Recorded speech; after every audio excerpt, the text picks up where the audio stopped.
Are you a leader, manager, entrepreneur, business owner, or knowledge worker? Are you leading people or wondering how to be a better leader in your own life and work? If you are, then you can be experimenting better. Welcome to The Experimental Leader, a podcast that takes a look at the ways leaders are experimenting in their own work. Hosted by Melanie Parish, we dive into real-life conversations about how people might be using a scientist's mindset and experimenting in their work. Shift your leadership into something that works better. Join us on The Experimental Leader today.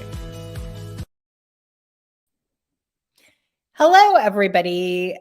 We are here with you live today, and I have an announcement to make, and that is that I'm pretty excited to be breaking up with my brand. I've been thinking about it for some time. Like most breakups, it hasn't been right for some time. And the reason I want to break up with my brand is because I think it's just constraining me a little bit. It's like it feels too tight on my skin. And the reason I'm breaking up is because it's just not quite right. It doesn't excite me. I think it's too small. I think it's boring. And I don't know exactly what the new brand is. And it probably won't have a new name or anything, but it will have new rules. So when I launched the Experimental Leader brand around the experimental book 3 years ago, in 2020, April of 2020 is when my book came out. And right around the same time, we launched the podcast. So this is the 3rd anniversary of our podcast. And it's been a good ride. But what I've been feeling as I try to engage with social media is I don't want any part of it. And the reason I don't want any part of it is that I have stupid rules in my brand that I've made up. I mean, it mostly is my brand. It's not like anybody else has imposed these on me. But I had a time that I was looking with Christine, who does a lot of my social media, and so many pictures were off the table because they weren't businessy enough. And I realized that most of the good, interesting, fun, exciting things I do in my life aren't what we would put on social media. And somehow I am, wanting to share me as an interesting person with you. And yet I constrain myself beyond all the things that I think are interesting. So I realized I could just break up with that set of rules. I could stop being so small and I could start to share my whole self with you. Because I think my clients share their whole selves with me. We coach about their lives, sometimes their sex lives, sometimes their love lives, sometimes their leadership.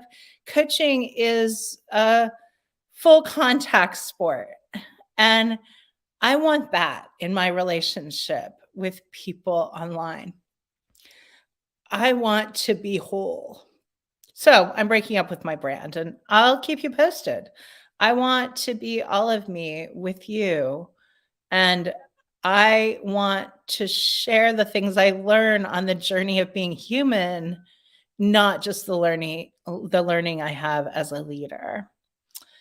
And I am super excited about our guest today. Our guest is an award-winning leadership expert in human behavior. Her name is Lisa Marie Platske. And Lisa Marie lives on a farm in the bluegrass region of Kentucky in the United States of America, where she hosts corporate retreats and grows leaders. And she's received accolades from the White House, the United States Small Business Administration, and the International Alliance for Women. And she's recognized as one of the top 100 women making a difference in the world. And she's co-authored or written 7 books. So I am very excited to have Lisa Marie with me today. Welcome to the show. Thank you. Thanks, Melanie. I'm delighted to be here. Really Well, excited. it's great to have you here. Thanks for being here. Well, and I think that we are doing this book club thing this year. We committed to talking about my book, The Experimental Leader.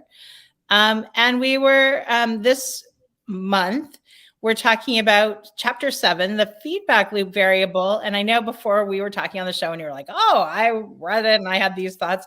What were your thoughts when you read this chapter? It was just, I was like, this is my chapter. This is such a great chapter, because what you wrote about was listening and sharing and connecting and defining that as a feedback loop. And the more that we have that in our lives, the better our work can be, the better our relationships can be, the better the people around us can be.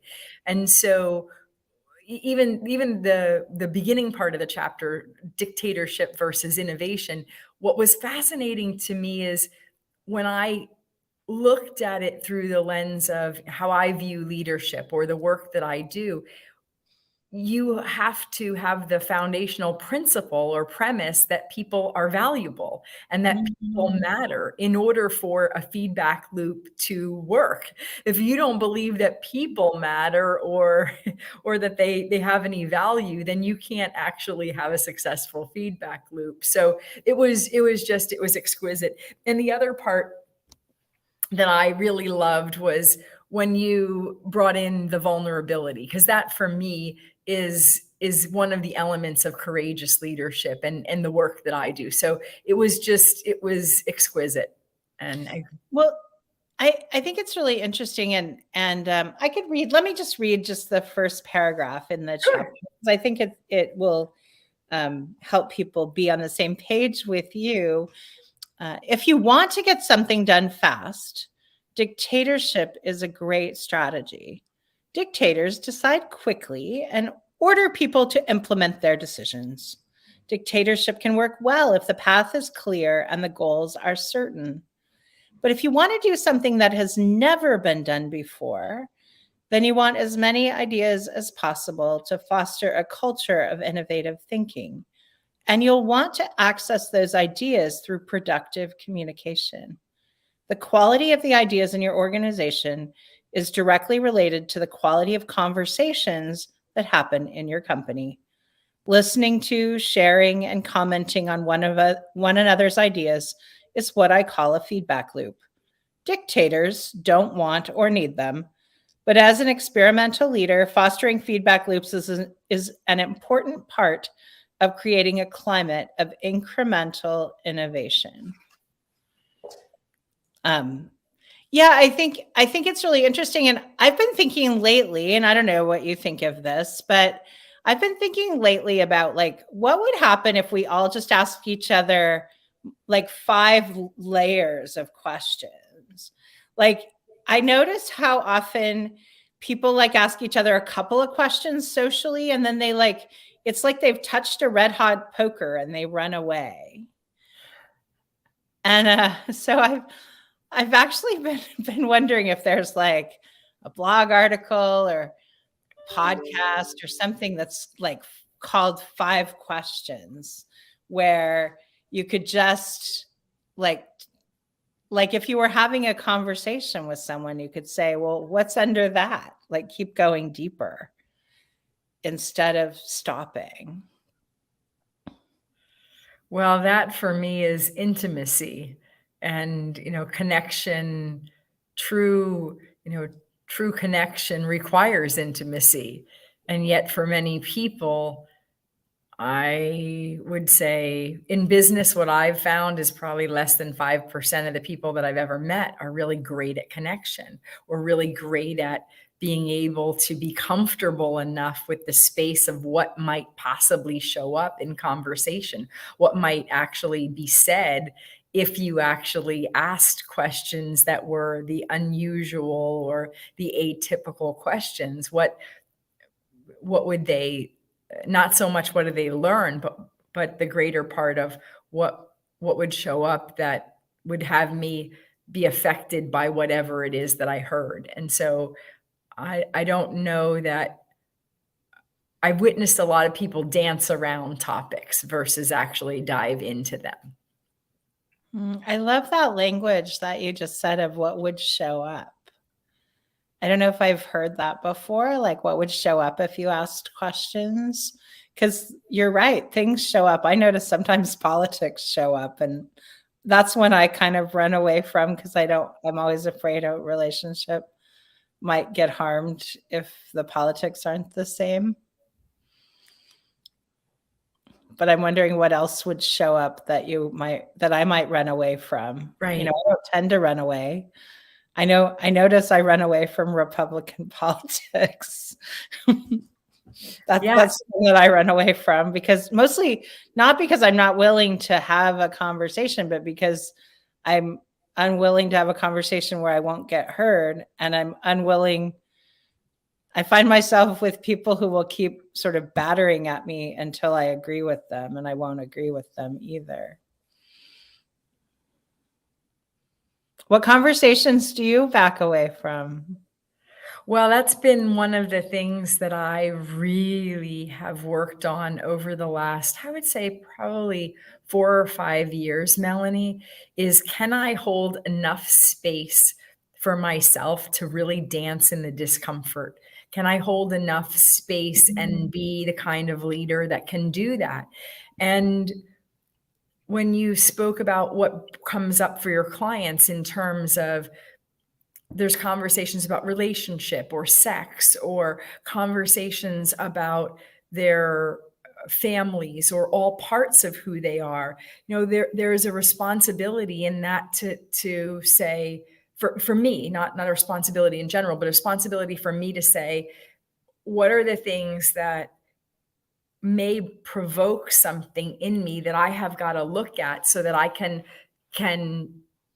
sit in the discomfort when somebody else is sharing those things with me. And so, what I can tell you is that what I can tell you is where I would be really uncomfortable years ago was, when I started my business, I recognized that I didn't have the pedigree, so to speak. I didn't have my background is in federal law enforcement. And so because I didn't have the degree in business or leadership, well, in the manner, or in the schooling and the degree that I, thought was the right pedigree, I recognize that for me, I'm an applied scientist. I try things out and they work or they don't work. And that's how I've had my experiences in life, and what allowed me to be able to excel. But I would back away from that. I would hide from that. I wouldn't, there were places where, in being vulnerable, it was like, here's the script and we're going to stick to that script and we're not going to talk about anything else. And now really it's the gamut. You want to talk about the 6 sets of step parents I have. Growing up, you want to talk about the fact that I've experienced various levels of abuse, physically, emotionally, sexually. You want to have the conversations about, by me looking at all of that stuff, there's really not a lot that'll take me off course or have me feel uncomfortable, because I've looked at all of this stuff in my life. And so I can hold space in conversations. You mentioned politics. There used to be a place that definitely I wouldn't go. And now, after the last presidential election in the United States, I have a friend who votes very, very differently than I do. And 2 days after the election, we sat down over dinner and we had a long conversation about, here's why I voted this way. Here's why I can't imagine why you would vote for that person. I can't imagine why you would vote for that person.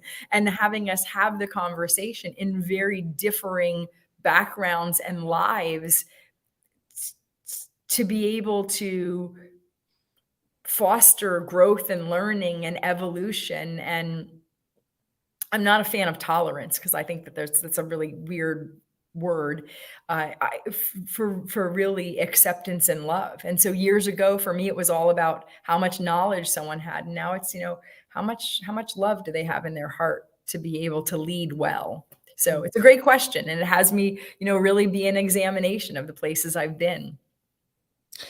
Yeah, I think it's really interesting. And as you're talking, I noticed, so I have a queer identity, And so I noticed one of the places that's really hard for me to be with is around politics and someone having a political stance that wants to harm my family. And it's one of the reasons I don't engage, because I feel pretty protective of my family, as most people do. And so it's not actually not wanting to be with it. It's not wanting to fight about it. So it's an interesting, like, I could be with it, but we're not going to be close anymore. I don't want to harm relationship. Sure. There's things I don't want to know or query too deeply, because I do really value having disparate viewpoints in my friend sets. But I don't want to know every single thing my Republican friends think, because it's not safe for me to know all the things. So if it's something like, like I have friends who didn't vaccinate, or, I want a different candidate that I want, I'm really curious about why. And in fact, I queried some of them and had them send in their answers to me privately. And I posted them on my Facebook page and deleted any negative posts my liberal friends posted, just to give, I wanted there to be some discourse. I wanted actual sharing of ideas. And I found it really fascinating. It was after Trump got elected in 2016, and I wanted to know why they voted for him. And I felt better, actually, because they were smart people who had a different choice than I had. And it was really interesting to hear. And I went, okay, because I think people, I listen to the left and they listen to the right, and people forget to listen to different viewpoints. And this is what your feedback loop, that's what I got from the chapter, was really, in fact, there was a question that I wrote down that I was like, that is brilliant. And I am going to ask that. And it was, I think you can help me improve. And when I read that, it was, what if every conversation came from the lens of, I think you can help me improve? And so it doesn't mean that I have to necessarily do what it is that you're going to give to me. It's do I believe this can help me improve? And if I believe that after you've shared something with me that I don't believe that can help me improve, it's really not. Yeah. Then I'm going to give that back to you and just go, it's not mine based on all of the other, value set or what it is that I have. But that part was, you also said something that I will, in the chapter, that I will sometimes reflect on when someone speaks about leadership, and it's, the journey isn't for the faint of heart. And when I actually saw you use that, I'm like, that's language that comes out of my mouth often. And people will say to me, what do you mean by that? What does that mean? And it's because this is the more confrontational, not confrontation in being a bad thing where you're really, but you have to be willing to be in the listening with things that you may not want to hear. And so I think you can help me improve. And I thought, wow, if I have that really as the intention to hold, I wonder what would show up. So much like you had your 5 questions, I wonder what would show up. Like that for me was, I wonder what would show up if that were the intention for every conversation. Well, I love what we're talking about. The idea that there's layers of feedback and information, and that it's like, I don't know. I mean, the image that's coming to mind is like a gas, you're putting gas in the car and you can squeeze something to decide how much flow you want. Because when I do 360s with executive teams or whatever, I sometimes write my own questions because I want it to be more soft, the feedback that they get. Sometimes I don't want them to get, I have tools that are cold, hard truth tools that will give them like a tsunami of information. But sometimes I just want them to get a few ideas for where they might look. And then I'll write 5 questions that are open answer, and they'll get some ideas without that huge, heavy process. I don't want anybody to get harmed by feedback either, which isn't, I don't think, in my chapter, but I think that too much solicited feedback, like 360s, I think some organizations go too far with 360s, and their people can get really hurt by them, especially because if you always have to have a positive and a growing edge, what if you're spectacular? Like, why do you always have to have 50% of the feedback be your challenges? Because sometimes you're really good. Well, I think it goes back to the gas pump and the layers. And so somebody who's really good and their evolution is going to be different than somebody who may be a bit greener in a particular area or something like that. 360s are such an interesting topic because for me, what I recognized so my first time having a 360 was 24 years ago. And I remember it really clearly. I can give you the time frame because of the experience of it. So it's like, it's not like there's a reason the date. Absolutely. And it was a, the assessment had 120, 144 questions. Like it was massive. It was just massive. And I received, when I got the feedback from my peers and my subordinates, it was more similar to how I had scored myself. My immediate supervisor, it was useless because it was literally 144 fives, which was, I knew I was smart enough to understand that wasn't true. And so that was was that 5 out of 5? Yeah, 5 out of 5. Yeah. And so that was like, okay, well, that's not helpful. And the one that was the shocking one, and the one that really had me kind of take a deep breath and put me on this journey actually with leadership, was with my boss's boss's boss's boss. Because when I got back, this is somebody who had promoted me, sent me on assignments, had really in law enforcement world had recognized me and had given me opportunities that were unique.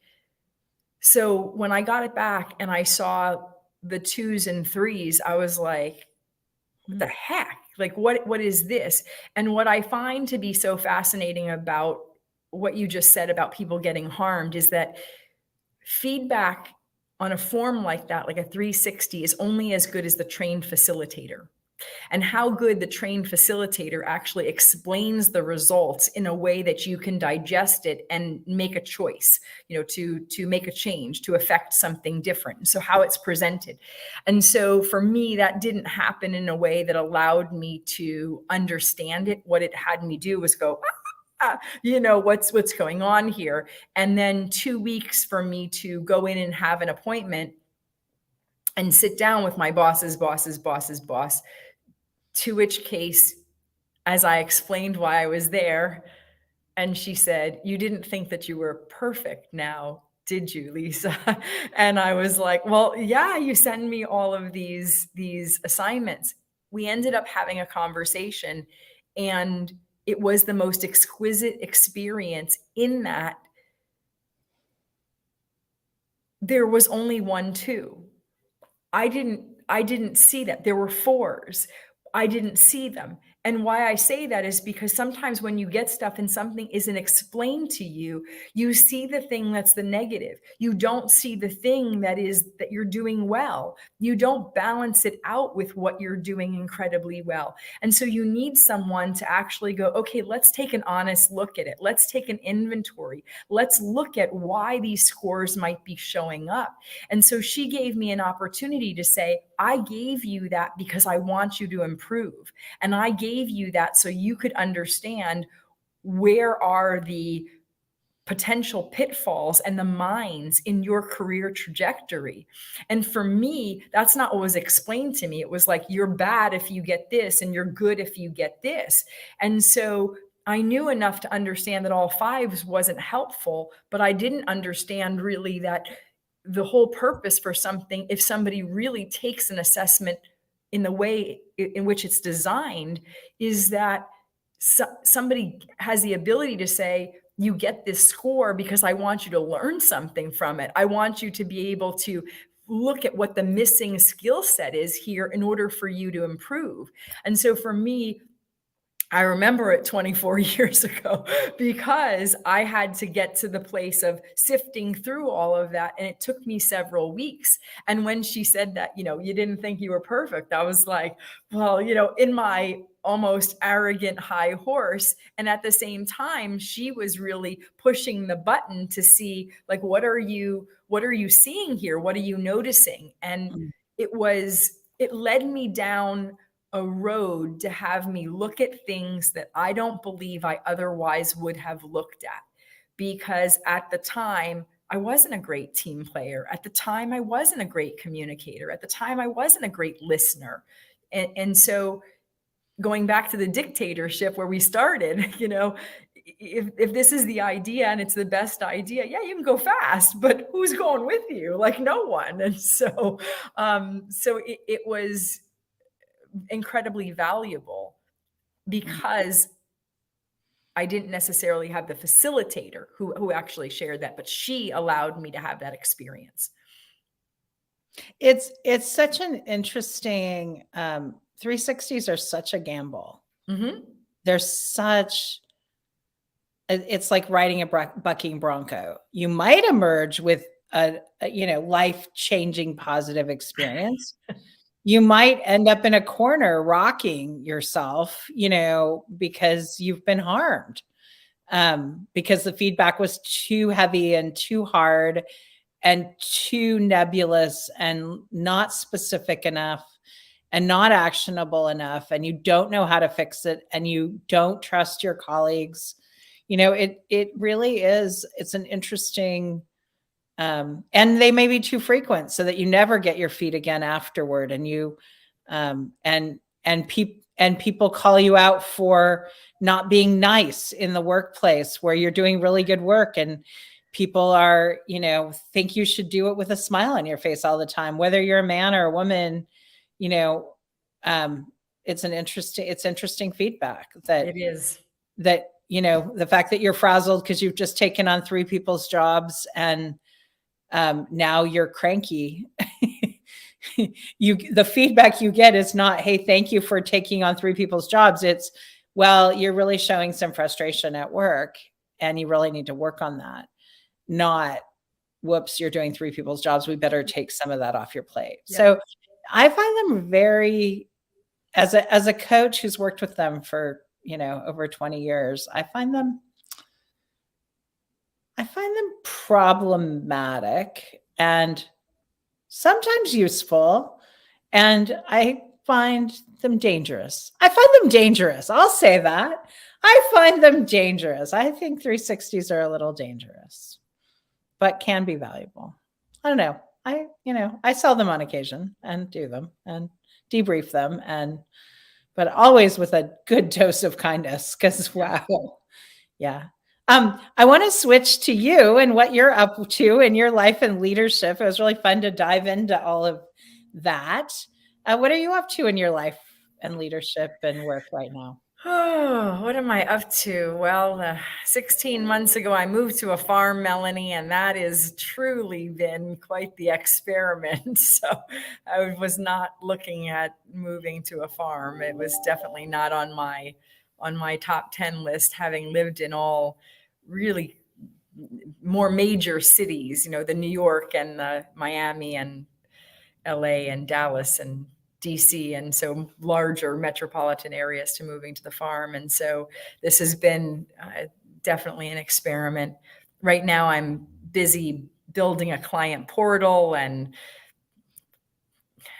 creating systems and processes that allow my life to be simpler and easier and not easy, but easier. Mm-hmm. There's a difference. And really looking at the retreats with people being more about personal leadership and understanding that personal leadership affects how you show up at work. How'd you end up on a farm in Kentucky? I love Kentucky, by the way. Every time I drive through Kentucky, because I like to go on road trips, I think it's so beautiful. I happen to love it. I did never, ever in a 10 million years, if you would have given me massive amounts of money and said, "Are you going to ever move there?" My answer to you would have been no, not because I had a negative thing, but just because it wasn't even in my, in the idea of me moving there. So my husband had an opportunity in Kentucky for work. He was there. I was there with him. We stayed at an Airbnb. The Airbnb the owner said was for sale. I thought, that's nice. Who cares? And as we were there, I was like, this is for us. Like, since I've been a little girl, I sometimes get voices. The Holy Spirit will give me messages. And I got this message, like, you heal the land will heal the leaders. And I'm like, who's going to heal what land? And like, who's going to be, what are we talking about here? And this is yours. What's mine? Like, I truly was like, this is the craziest thing in the world. And got into the car on the way home.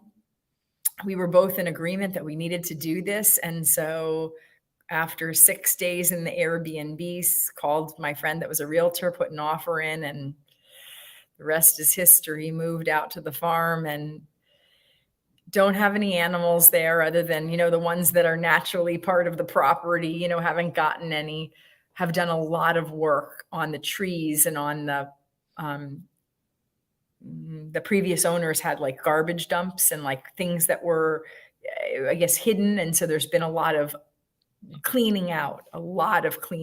And we were hit hard in the tornadoes several times and a flood and just a lot of cleanup. And at the same time, it's been exactly where I'm to be. Melanie, you would love this. I actually don't have internet at the farm. So I am sitting at the public library. So, which is why there's a fire extinguisher above my head. Okay. Which I, can block out every so often, but doing the duck and chase here. And so. And is that intentional that you don't have internet at the farm? No, it's not intentional. The previous owner had internet and it was not available for us, and you cannot get it. You cannot legally get internet there. And so there is no option for it. And what about like satellite internet? Oh, no. I've been on that list since we moved in, and wow. Oh yeah. And it's not, and I have 2 friends that own internet companies, and they both have said, you're in what's called a dead zone, Lisa. So my business coach said to me, well, clearly God doesn't want you to have internet. I'm like, clearly. So wow, interesting. Yeah. That's so crazy. So when I got your message, I was like, yes, the public libraries. I'm glad there's a library. That's great.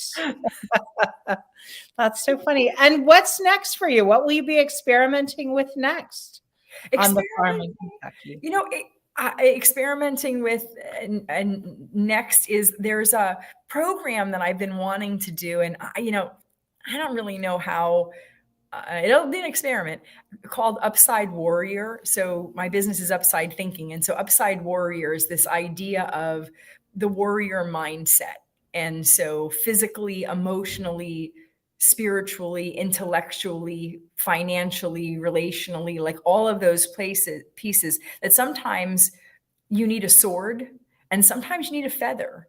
And sometimes, you need to be able to distinguish the two. And so I met with a gentleman from Canada, a friend of mine who's put on some challenge courses. And I've been looking at this, I host retreats. And so it's been a piece for me. I looking at, will that be one of the elements next? And then, books and this and that. There's a lot of, I do my best to not have bright, shiny objects, Melanie, but like to go, okay, like, is this mine? And it's like, oh yeah, this is mine now. Oh yeah, now you go over here. Oh, this is mine now. We'll experiment here. And so It's a lot of that. Well, it sounds like you're having fun on the farm. I am. I can't even imagine it. Yeah. Yeah. How can people find you, Lisa Marie? They can find me on Facebook, and they can find which is Lisa Marie Platske, and they can find me at upsidethinking.com, my website, UPSIDE, and the word thinking, THINKING.com. That's amazing. Thank you so much for being on my show. It's really been lovely to spend time with you. And the same. Thank you. Thank you for having me. I hope that you're enjoying my show. And if you'd like to take a look at my book, The Experimental Leader, Be a New Kind of Boss to Cultivate an Organization of Innovators, I have a special deal for my podcast listeners. Go to book.experimentalleader.com and you can get a digital copy of my book for just $4.95. I hope you love it as much as I loved writing it. And I hope it helps you create your first experiments.